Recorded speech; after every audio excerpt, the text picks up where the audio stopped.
Ein Brot, da ich alleine bin und das über 2 Euro, das geht nicht.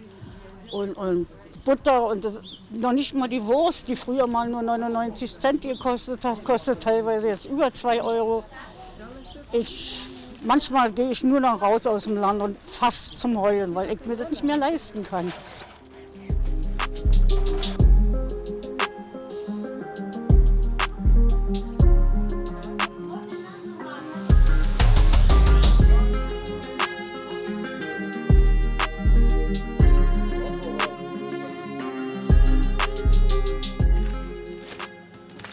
Das definitiv. Ja. Da gucken wir wirklich zweimal drauf, ob wir das jetzt so brauchen oder ob wir sagen, gut, okay, wir können auch noch ein bisschen länger darauf verzichten und warten auf die Werbung dann. Ja.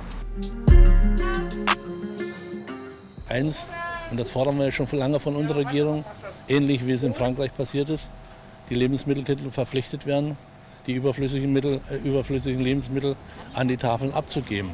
Das ist noch nicht passiert.